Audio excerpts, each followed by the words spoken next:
Hello friends, welcome in star study. Friends, आज के इस वीडियो में हम संविधान के बहुत ही महत्वपूर्ण क्वेश्चंस के बारे में बात करेंगे। और आज का हमारा टॉपिक है संविधान के अनुच्छेद, जो सभी एग्जाम्स के लिए बहुत ही महत्वपूर्ण हैं। यहाँ से हर एग्जाम्स में क्वेश्चन जरूर आता है, तो आप लोग इस वीडियो को पूरा देखें। कहीं स्किप करेंगे तो मिस्टेक हो जाएगी, इसलिए वीडियो को पूरा देखें। और चलिए शुरू करते हैं। सबसे पहला क्वेश्चन है हमारा, संविधान सभा द्वारा अंतिम रूप से पारित संविधान में कुल कितने अनुच्छेद तथा अनुसूचियां हैं? तो जब संविधान बनकर तैयार हुआ था तब उसमें संविधान में 395 अनुच्छेद और 8 अनुसूचियां थीं। अब यहाँ से एक और क्वेश्चन बनता है हमारा, संविधान कब बनकर तैयार हुआ था? तो संविधान 26 नवंबर 1949 को बनकर तैयार हो गया था। अब नेक्स्ट क्वेश्चन पर आते हैं हम। वर्तमान समय में, ये कीवर्ड जरूर याद कर लिया करें, इन पर जरूर ध्यान दिया करें। जैसे वर्तमान समय में भारतीय संविधान की में गणना की दृष्टि से कुल कितने अनुच्छेद और अनुसूचियां हैं? यहाँ से ही मिस्टेक कर देते हैं सब लोग। तो वर्तमान समय में 395 अनुच्छेद और 12 अनुसूचियां हैं। पहले कितनी अनुसूचियां थी? 8, और अब कितनी अनुसूचियां हैं? 12 अनुसूचियां हैं। और इसमें 8 अनुसूचियों में 4 अनुसूची और जोड़ी गई हैं बाद में। तो इस तरह हमारी 12 हो जाती हैं। और वो 4 अनुसूचियां कौन सी जोड़ी गई हैं? 9वीं अनुसूची है संपत्ति अधिग्रहण संबंधी और भूमि सुधार संबंधी, और 10वीं अनुसूची दल बदल अधिनियम से संबंधित है। और आगे बात करते हैं, 11वीं अनुसूची जो है वो पंचायती राज अधिनियम से संबंधित है। नेक्स्ट है हमारी लास्ट 12वीं अनुसूची जो है वो नगर प्रशासन के कार्य क्षेत्र से संबंधित है। तो इस तरह हमारी टोटल 12 अनुसूचियां हो जाती हैं। और यहीं से एक और क्वेश्चन बनता है, संविधान में भाग कितने थे? तो संविधान में तब 22 भाग थे। और अब संविधान में कितने भाग हैं? तो अब संविधान में टोटल 25 भाग हैं। ये कीवर्ड जरूर देख लिया करें क्वेश्चंस में, यहीं से क्वेश्चन गलत हो जाता है आप लोगों का। आगे बढ़ते हैं। वर्तमान में भारतीय संविधान में धाराओं की कुल संख्या कितनी है? तो जितने अनुच्छेद होंगे उतनी ही धाराएं होंगी। तो वर्तमान समय में धाराओं की संख्या 395 है। आगे बढ़ते हैं। संविधान के किस अनुच्छेद में यह लिखा है कि भारत जो है राज्यों का एक संघ होगा? तो यह कथन संविधान के अनुच्छेद 1 के अंतर्गत आता है। और अनुच्छेद कौन से भाग में है? भाग पहला ही है संविधान का जिसमें ये बात कही गई है। आगे बढ़ते हैं। संविधान के अनुच्छेद 1 में भारत को क्या कहा गया है? पिछले क्वेश्चन से रिलेटेड है ये, राज्यों का एक संघ कहा गया है भारत को। नेक्स्ट पर आते हैं। भारतीय संविधान के किन अनुच्छेदों में नागरिकता संबंधी प्रावधान है? तो नागरिकता संबंधी प्रावधान अनुच्छेद 5 से लेकर अनुच्छेद 11 तक है। और ये कौन से भाग के अंतर्गत आ जाएगा? तो ये संविधान के भाग 2 के अंतर्गत आता है। आगे बढ़ते हैं। भारतीय संविधान के किस अनुच्छेद के अंतर्गत नागरिकों को मौलिक अधिकार प्रदान किए गए हैं? तो नागरिकों के मौलिक अधिकार जो हैं अनुच्छेद 12 से लेकर अनुच्छेद 35 तक बताए गए हैं। और भारतीय संविधान के अंतर्गत मौलिक अधिकार किस भाग में आते हैं? तो मौलिक अधिकार आते हैं आपके भाग 3 के अंतर्गत। अब बात करते हैं मौलिक अधिकारों का संरक्षक कौन होता है? तो मौलिक अधिकारों का संरक्षक होता है सुप्रीम कोर्ट। और यह बात किस अनुच्छेद के अंतर्गत कही गई है? तो यह बात अनुच्छेद 32 के अंतर्गत कही गई है कि भारतीय मौलिक अधिकारों का संरक्षक सुप्रीम कोर्ट होगा। अगला क्वेश्चन पढ़ते हैं। नौकरियों तथा शैक्षिक संस्थाओं में समाज के कमजोर वर्ग के लिए आरक्षण उपलब्ध कराने के लिए केंद्र सरकार को संविधान का कौन सा अनुच्छेद अधिकार प्रदान करता है? क्वेश्चन को आसान भाषा में कहें तो सरकार कमजोर वर्ग को नौकरियों में जो आरक्षण देती है वो किस अनुच्छेद के अंतर्गत आता है, तो वह आता है अनुच्छेद 16 के अंतर्गत। अनुच्छेद 16 में ही बताया गया है कि सरकार कमजोर वर्ग को आरक्षण प्रदान करेगी नौकरी में। आगे बढ़ते हैं, भारतीय संविधान के किस अनुच्छेद द्वारा अस्पृश्यता यानी कि छुआछूत को समाप्त किया गया है, तो कौन से अनुच्छेद के अंतर्गत ऐसा है, अनुच्छेद 17 के अनुसार। आगे बढ़ते हैं, भारतीय संविधान का कौन सा अनुच्छेद राष्ट्रपति पद के लिए निर्वाचन की योग्यताएं निर्धारित करता है, तो निर्वाचन की योग्यताएं कौन सा अनुच्छेद निर्धारित करता है, अनुच्छेद 57। और यह अनुच्छेद 57 आपका भाग 5 के अंतर्गत आता है। नेक्स्ट क्वेश्चन पर आते हैं, भारत का संविधान स्पष्टता प्रेस की आज़ादी की व्यवस्था नहीं करता है, किंतु यह आज़ादी अंतर्निहित है, किसमें है, अनुच्छेद 19A में। और यह अनुच्छेद 19 भाग 3 के अंतर्गत आता है।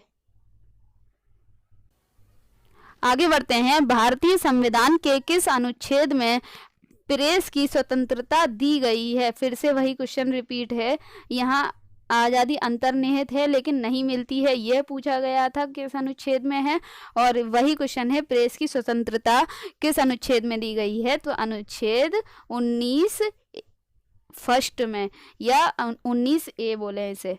आगे बढ़ते हैं, मौलिक अधिकार के अंतर्गत कौन सा अनुच्छेद बच्चों के शोषण से संबंधित है, तो अनुच्छेद 24 जो है बच्चों के शोषण से संबंधित है, जिसको हम बाल श्रम कहते हैं। यह अनुच्छेद भी भाग 3 के अंतर्गत आता है। आगे बढ़ते हैं, भारतीय संविधान के किस अनुच्छेद में अल्पसंख्यकों के हितों के संरक्षण की व्यवस्था की गई है, तो यह है अनुच्छेद 29 के अंतर्गत की गई है। और इसमें यह भी बताया गया है कि अल्पसंख्यक अपने अनुसार मदरसों, विश्वविद्यालयों आदि की स्थापना कर सकते हैं। और यह अनुच्छेद कौन से भाग के अंतर्गत आता है, तो संविधान के भाग 3 के अंतर्गत यह अनुच्छेद आता है। आगे बढ़ते हैं, कौन से अनुच्छेद के अंतर्गत भारत का सर्वोच्च न्यायालय नागरिकों के मौलिक अधिकारों की रक्षा करता है, तो यह है अनुच्छेद 32। अभी ऊपर इससे रिलेटेड क्वेश्चन किया था, तो सर्वोच्च न्यायालय यानी कि सुप्रीम कोर्ट जो है वो मौलिक अधिकारों का संरक्षक होता है। कौन सा अनुच्छेद है, अनुच्छेद 32। मोस्ट इम्पोर्टेंट क्वेश्चन है ये, और ये भाग 3 के अंतर्गत आता है। भाग 3 में अनुच्छेद 12 से लेकर अनुच्छेद 35 तक का वर्णन है। आगे बढ़ते हैं, भारतीय संविधान के किन अनुच्छेदों में राज्य के नीति निर्देशक तत्वों का उल्लेख है, तो भारतीय संविधान में अनुच्छेद 36 से लेकर अनुच्छेद 51 तक जो है नीति निर्देशक तत्वों का वर्णन किया गया है, और अनुच्छेद 36 से 51 तक भाग 4 के अंतर्गत आते हैं। आगे बढ़ते हैं, भारतीय संविधान के अंतर्गत कल्याणकारी राज्य की अवधारणा किस अनुच्छेद में वर्णित है, तो यह अनुच्छेद 39 में वर्णित है। और यह किस भाग के अंतर्गत आता है, तो यह अनुच्छेद भी भाग 4 के अंतर्गत आता है। आगे है, भारतीय संविधान का कौन सा अनुच्छेद राज्य सरकार को ग्राम पंचायतों के गठन का निर्देश देता है, तो वह अनुच्छेद है अनुच्छेद 40। और अनुच्छेद 40 जो है वो भाग 4 के अंतर्गत आता है। आगे है, 42वें संशोधन द्वारा संविधान के किस अनुच्छेद में मौलिक कर्तव्यों को जोड़ा गया है, तो संविधान में अनुच्छेद 51A में 42वें संविधान संशोधन द्वारा मौलिक कर्तव्यों को जोड़ा गया है। अब यहाँ से एक और क्वेश्चन बनता है कि 42वां संविधान संशोधन कब हुआ था, तो 42वां संविधान संशोधन 1976 में हुआ था। और इस संविधान संशोधन में बहुत ही महत्वपूर्ण बात ये थी कि यह संविधान संशोधन सबसे पहले संविधान की प्रस्तावना में किया गया था। और संविधान की प्रस्तावना में संशोधन क्या किया गया था?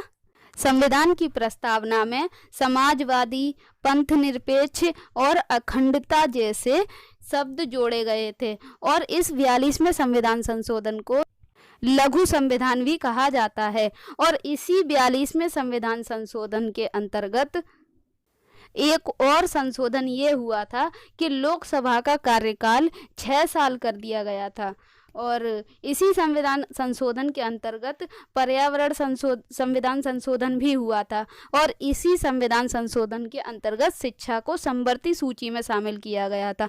तो इतनी बातें संविधान संशोधन 42वें संविधान संशोधन के अंतर्गत आती हैं। और ये संविधान संशोधन कब हुआ था? 1976 में। तो इस क्वेश्चन से इतने सारे क्वेश्चन बनते हैं और सभी मोस्ट इम्पोर्टेंट हैं। और आगे बढ़ते हैं। भारतीय संविधान के किस अनुच्छेद में मौलिक कर्तव्यों की चर्चा की गई है? तो मौलिक कर्तव्यों की चर्चा अनुच्छेद 51A में की गई है। तो अनुच्छेद 51A किस में आता है? भाग 4 में आता है, जिसमें मौलिक कर्तव्यों की चर्चा की गई है। अब क्वेश्चन और बनता है कि मौलिक कर्तव्य किस देश के संविधान से ली गई है? तो यह है सोवियत संघ रूस से लिए गए हैं। और इसी से एक और क्वेश्चन बनता है कि मौलिक कर्तव्यों का वर्णन संविधान के किस भाग के अंतर्गत किया गया है? तो मौलिक कर्तव्यों का वर्णन संविधान के भाग 4 और अनुच्छेद 51A के अंतर्गत किया गया है। ये इतने सारे क्वेश्चन इस क्वेश्चन से बन रहे हैं और सभी मोस्ट इम्पोर्टेंट हैं। आगे बढ़ते हैं। संघ की कार्यपालिका शक्ति राष्ट्रपति में निहित होगी, जिनका प्रयोग वह स्वयं या अपने अधिकारियों के द्वारा करेगा। तो ऐसा किस संविधान में कहा गया है? तो यह अनुच्छेद 53 के अंतर्गत कहा गया है। और यह अनुच्छेद 53 कौन से भाग में आता है? तो यह आता है भाग 5 में। और भाग 5 में क्या आता है?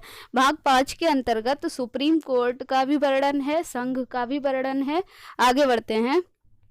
भारत के संविधान के किस अनुच्छेद के अंतर्गत भारत के राष्ट्रपति पर महाभियोग की क्रिया चलाई जा सकती है? तो यह है अनुच्छेद 61 के अंतर्गत। अब राष्ट्रपति पर महाभियोग चलाने की प्रक्रिया क्या होती है? महाभियोग चलाने का मतलब होता है राष्ट्रपति को महाभियोग क्रिया चलाकर उसको उसके पद से हटाया जा सकता है। और यह कहाँ से लिया गया है? अमेरिका के संविधान के अंतर्गत से यह प्रणाली ली गई है कि राष्ट्रपति पर महाभियोग की क्रिया चलाकर उसे उसके पद से हटाया जा सकता है। आगे बढ़ते हैं। संविधान के किस अनुच्छेद में उपराष्ट्रपति पद का प्रावधान किया गया है? तो अनुच्छेद 63 के अंतर्गत उपराष्ट्रपति पद का प्रावधान किया गया है। और यह अभी हमारा कौन सा भाग चल रहा है? भाग नंबर 5। और भाग नंबर 5 में अनुच्छेद 52 से लेकर 151 तक अनुच्छेदों का वर्णन है इस भाग 5 के अंतर्गत। और अनुच्छेद 63 जो है वो भी भाग 5 के अंतर्गत ही आएगा। आगे बढ़ते हैं। संविधान के किस अनुच्छेद के अंतर्गत मंत्रीगण सामूहिक रूप से लोकसभा के प्रति उत्तरदायी होता है? तो यह है अनुच्छेद 75 के अंतर्गत। नेक्स्ट और लास्ट क्वेश्चन है हमारा। संविधान का कौन सा अनुच्छेद मंत्री परिषद के गठन के बारे में आधारभूत नियम निर्धारित करता है? तो अनुच्छेद 75। यह अनुच्छेद भी भाग 5 के अंतर्गत ही आता है। तो आपको वीडियो कैसा लगा? आज के इस वीडियो में इतना ही। आपको वीडियो कैसा लगा? अगर वीडियो अच्छा लगा हो तो वीडियो को लाइक कर दें। अगर चैनल को सब्सक्राइब नहीं किया है तो चैनल को सब्सक्राइब कर लें और अपने फ्रेंड्स में शेयर कर दें, उनसे सब्सक्राइब करवा दें। और वीडियो देखने के लिए थैंक यू।